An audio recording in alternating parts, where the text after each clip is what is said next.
Gemini, and I post weekly crafting and cooking videos here on my YouTube channel. I'm in my studio today. We're working on a new kid-friendly craft project. We're going to teach you guys how to make this really cute chef's hat. You want to show it to your camera friends, Jonathan? Yeah. Show them your chef hat. See, what my chef hat, It is fluffy, huh?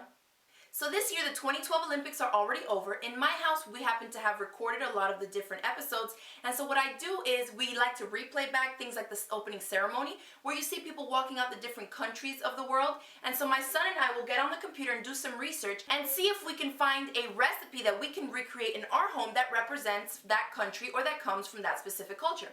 And so this is a great way to teach your kids about different cultures, languages, and the countries around the world. What better way to get them into the mood of wanting to cook with you in the kitchen than to basically dress them up costume style. And so one of the things that I like to do is to have my son wear his little, what is this called? Chef hat. It's his chef's hat. We'll make we'll make all chef hat. Okay. Camera friends, you guys want to make a chef's hat? And this size on the back here, turn around, Jonathan, so they can see. It actually has a Velcro closure right there. And so it is adjustable. This size would be good for like a 2 to maybe 5 or 6-year-old. So for the list of supplies that you'll need in order to create this chef's hat, go ahead and click in the video description box below. And now, and now we're just gonna jump right into making our chef hat. That's right. So here are the 3 fabrics that we'll be using. This is gonna be for the top of it, and this is gonna be for the band. What you wanna do is take the fusible interfacing, put it so that the back side of the band fabric is gonna be touching the actual adhesive side. You're going to take that to your pressing surface and press that in place. Make sure that you read the manufacturer's instructions for the fusible interfacing you're using. Some require just a dry iron and some may require some steam. So do that until your entire piece of fabric is completely adhered. I'm going to go with my rotary cutter and trim around the excess off the sides. Now we take it back to our pressing surface, and now you want it with the fabric side down so that we can fold this whole thing in half lengthwise. So the interfacing should be what's on the inside. And if you're wondering why we're using interfacing, this is just going to help give the band a little bit more stability and some more body. I'm pressing this in half here, but what you want to do now is reopen it, and we're going to turn in the short ends just about 1/4 of an inch or so and press them in place. Fold that and then fold the strap back down. Do the same thing on the other side, and you want to go over to your sewing machine and you're just going to straight stitch this down shut. Same thing on the other end. So we've finished off the little band for now. We can set that aside. And now it's time to make the little poof part for the top.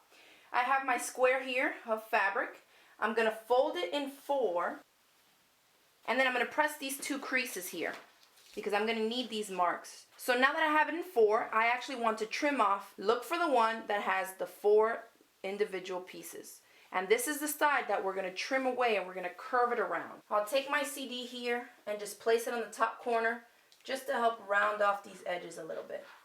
This is not an exact science. I just want it to be more of a rounder shape. If you wanted to cut a perfect circle, you can do that too. But this is good enough. So now what we want to do is gather up these edges. And to do that, you can either do it by hand or you can do it by machine, which is what I recommend. On a basic sewing machine, just put in some matching thread, and you're going to set your stitch length to the longest possible stitch length that you can get, which is called a basting stitch. So I'm at my machine. I've selected the longest straight stitch that I can get, and I'm just going to start on the center here, anywhere of one of the straight sides. I'm going to use my presser foot as my guide just to stay a little bit away from the edge. And you don't want to backstitch. That's something key to keep in mind whenever you're gathering fabric. I'm just going to start stitching. Go all the way around. Okay, now that I'm coming back around to the end, I don't want to restitch over this. I'm just going to stop about 1/4 of an inch away. And when you stop, don't backstitch. Pull this out and leave long enough threads for you to work with. So here's the part where we started and stopped stitching. I've separated them so you can see we have the top thread coming out on one side and then the bobbin thread from underneath, and the same thing on the other part where we ended. Let's pull the ones away that are on the front, and let's go with the bobbin threads that are back here. So what you want to do is carefully tug on this thread, and you can see that the fabric starts to gather by itself. And so you just want to make your way around, tugging and sliding the gathers until you have it all gathered up. And I've only done 1 line of stitching here. So be careful, because if you pull it too hard, it's going to snap. So what some people usually do is they'll do 2 lines of stitching, and so it'll help gather it a little bit better, and just be safer if you snap one. I just do it like this if I don't have my ruffler foot on hand. So I've gathered up my little poofy part here. You can see how it looks. So I'm going to set that aside for a second. What I'm going to do now is grab my headband here, and I'm just going to overlap the two edges that we finished about 1.5 inches or so. And I have my raw edges up here. Remember, the fold should be down here, and I'm just going to place a pin right there, matching up the raw edges, and place a pin through all those layers. So now that we've done that, I'm going to go ahead and mark 4 points here. One is going to be in the middle of these two right there. Another one on the outside fold here. The third one on this fold on this side, and you're basically cutting this up into quarters. And then the other one is going to be across from this one right here. Okay, so I have my 4 marks, 1, 2, 3, and 4, splitting this entire circle band, okay, in 4s. Now I need to do the same thing to this, but if you recall from when we pressed this in 4s, you can still see the crease line here. And so in order to mark it a little bit better for myself, what I'm going to do is take some pins. Here's one crease line. I'm just going to put a pin there. Turn it over, find my next crease line, which is right somewhere here. Here it is.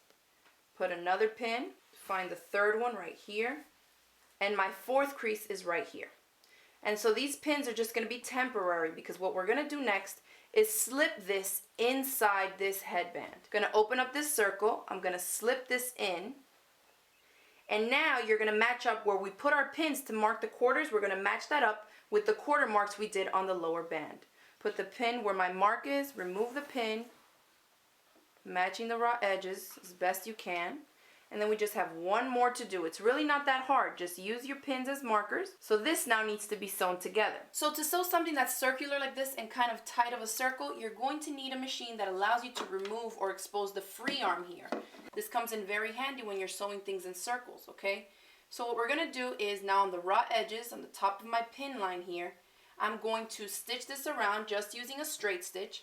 But now what you want to do is use a guide a little bit bigger than the edge of your presser foot, because that initial line that we stitched, right, to gather up our stitches, we don't want that to show when we turn this inside out. So just go a little bit bigger. You can back stitch here to secure these stitches, and then you're just going to make sure that you're matching up the raw edges of your fabric with the raw edges of the band, and just go working in those gathers until you get to your next point here, your next quarter mark.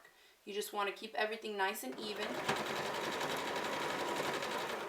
When you come back around, back stitch.